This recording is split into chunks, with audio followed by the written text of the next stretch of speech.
Damai sejahtera Allah Bapa yang melampaui segala akal dan pikiran, itulah kerajaan memelihara hati dan pikiran saudara-saudaraku dalam Kristus Yesus Tuhan kita. Amin. Horas Salum. Firman Tuhan yang menjadi khotbah tertulis dalam Lukas pasal 6 ayat 39 sampai 42. Yesus mengatakan pula suatu perumpamaan kepada mereka. Dapatkah orang buta menuntun orang buta? Bukankah keduanya akan jatuh ke dalam lubang? Seorang murid tidak lebih daripada gurunya, tetapi barang siapa yang telah tamat pelajarannya akan sama dengan gurunya. Mengapakah engkau melihat selumbar di dalam mata saudaramu, sedangkan balok di dalam matamu sendiri tidak engkau ketahui? Bagaimanakah engkau dapat berkata kepada saudaramu, saudara, biarlah aku mengeluarkan selumbar yang ada di dalam matamu, padahal balok yang di dalam matamu tidak engkau lihat. Hai orang munafik, keluarkanlah dahulu balok dari matamu, maka engkau akan melihat dengan jelas untuk mengeluarkan selumbar itu dari mata saudaramu. Bapak Ibu Saudara yang dikasihi Tuhan kita Yesus Kristus, tema topik minggu, cintailah pendidikan. Perikop ini menggambarkan 3 perumpamaan yang berbeda. Digambarkan orang buta menuntun orang buta. Orang buta adalah orang yang tidak dapat melihat secara mata jasmani segala sesuatu yang ada di hadapannya, sehingga dia tidak dapat mengetahui secara pasti keadaan sekelilingnya dengan kasat mata dan apa yang akan terjadi apabila seorang buta mencoba menuntun seorang buta yang lainnya.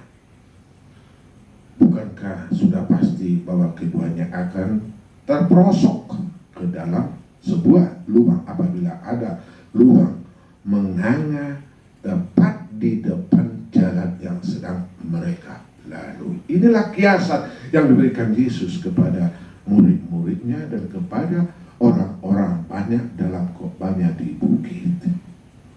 Yesus sebenarnya sedang menunjukkan kiasan ini kepada orang-orang Farisi, yaitu orang-orang yang mengalami kebutaan mata secara rohani. Mereka di hadapan Yesus adalah orang-orang yang tidak mengerti dan tidak yakin akan sesuatu hal, namun berusaha mengajak orang lain untuk mengikuti apa yang menjadi keyakinannya. Yesus mengecam apa yang dilakukan orang Farisi yang berlaku munafik terhadap orang lain dan berusaha mempengaruhi murid-murid Yesus agar melakukan hal yang sama dengan yang mereka perbuat. Orang Farisi suka melakukan hal-hal yang kelihatannya beribadah dan sepertinya melakukan perintah Tuhan, namun sebenarnya mereka lebih suka melakukan apa yang mereka anggap lebih menguntungkan diri mereka sendiri. Dia tidak takut akan Tuhan, makanya dia tidak memiliki ilmu pengetahuan. Dia tidak takut akan Tuhan sehingga dia bodoh, merasa pintar. Berbeda dengan apa yang diajarkan oleh Yesus. Ia adalah Allah yang datang kepada manusia dan mengambil rupa seorang hamba. Filipi 2 ayat 6-7, dan dia bersama-sama dengan manusia dan dia tahu secara pasti bahwa jalan yang dituju adalah benar. Dia sendiri adalah satu-satunya jalan dan kebenaran dan hidup, dan tidak ada seorang pun yang datang kepada Bapa kalau tidak melalui dia. Yohanes 14 ayat 6. Ini adalah suatu hal yang patut direnungkan, bahwa tidak ada seorang pun di dunia ini yang berani mengatakan Bapak Ibu Saudara yang kasihi, Yesus sedang mencoba mengatakan agar orang-orang percaya memilih guru yang benar, sebagai mana ingin menjadi seperti apa orang tersebut kelak, karena seseorang sama seperti gurunya. Seorang murid yang baik, dia harus setia berjalan di belakang gurunya dan mengikuti juga kaki gurunya. Ketika orang banyak mengikuti apa yang diajarkan oleh orang-orang Farisi, maka dikhawatirkan orang-orang akan menjadi sama dengan guru-gurunya tersebut. Yesus menerangkan bahwa apabila mereka mengikuti guru-guru yang buta itu, maka bayangkan apa yang akan terjadi selanjutnya dengan para murid-muridnya. Bagaimana dapat menjadi murid yang sungguh benar? Yakni terlebih dahulu membuang balok di dalam mata. Salah satu penyebab kebutaan dan melepaskan tindakan yang menuduh dan menghakimi, yang hanya untuk melihat selumbar dalam mata orang lain. Benar adanya orang munafik, tidak bersedia untuk belajar teladan orang lain, selalu memandang diri sendiri sebagai kebenaran yang tinggi. Sementara di sisi yang lain, mereka berusaha mengambil selumbar kayu dari mata orang lain. Kita harus siap untuk membiarkan diri kita dikoreksi, dinilai, bahkan dihakimi sebelum menghakimi atau mengkoreksi orang lain. Bapak, Ibu, saudara-saudara yang dikasihi Tuhan Yesus, apa yang mau hendak dikatakan oleh firman Tuhan pada kita saat ini, supaya kita jangan menjadi orang buta. Orang buta menuntun. Orang buta merupakan fenomena yang sering terjadi dalam kehidupan sehari-hari. Banyak orang berusaha mempengaruhi orang lain agar melakukan sesuatu yang kelihatannya baik, sedangkan sebenarnya mereka sendiri tidak mengetahui secara pasti bahwa hal tersebut adalah baik. Berusaha mempengaruhi keyakinan orang percaya agar menyimpang dari apa yang mereka percayai, dan mengajak untuk mengikuti keyakinan yang mereka anggap baik dan jalan menuju kepada keselamatan. Sedangkan di satu sisi mereka sendiri tidak yakin apakah akan selamat atau tidak dalam mengikuti keyakinannya.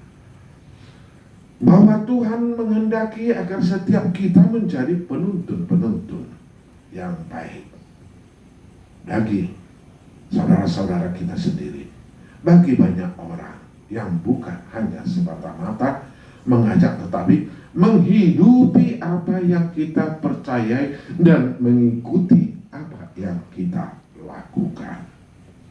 Bapak, Ibu, marilah kita perhatikan pesan demi pesan Tuhan Yesus yang diberikannya kepada kita. Seharusnya kita menyadari bahwa Tuhan Yesus sedang membawa kita semakin hari semakin lebih baik dan lebih dewasa, mengikuti keteladanannya, kelemah lembutannya, dan ketaatannya kepada Bapa di surga, sampai ketaatan kepada kematian, sehingga kita menjadi serupa dengan Dia, Sang Guru Agung kita. Amin. Terima kasih Bapa yang telah kami kenal dalam diri Yesus Kristus sebagai Guru Agung. Engkau memberikan pengajaran supaya kami jangan buta di dalam kehidupan rohani, namun melihat jasmani. Karena kami menerima pendidikan daripada Tuhan, pengajaran daripada Tuhan, takut akan Tuhan dalam kehidupan kami, menjadi murid-murid Tuhan yang setia, yang tulus, yang patuh, dan memiliki kelemah lembutan dan kerendahan hati. Bimbingan siraman Tuhan akan firman khotbah pada saat ini mengingatkan kami kepada sesama kami supaya kami dapat dikoreksi, dapat dikritik, dan jangan hanya mengkritik dan menghakimi. Dan kami jangan menjadi orang yang munafik seperti orang-orang Farisi. Ajar kami supaya kami jadi penuntun yang baik bagi sesama kami, bagi anak-anak kami, bagi lingkungan kami di dalam aktivitas kehidupan kami, pekerjaan. Karena Tuhan membimbing, Tuhan mengajari, menjadi kehendak Tuhan dan kemuliaan Tuhan. Kiranya Tuhan berkati seluruh jemaatmu dimanapun berada, jauhkan dari kebutaan secara rohani, mengenal Engkau Tuhan Allah yang telah menebus kami melalui darah anak-Mu Tuhan Yesus Kristus, sehingga kami menjadi murid-murid teladan, meneladani apa yang Tuhan Yesus kerjakan buat dunia ini. Terima kasih Bapa dalam Kristus Yesus. Amin.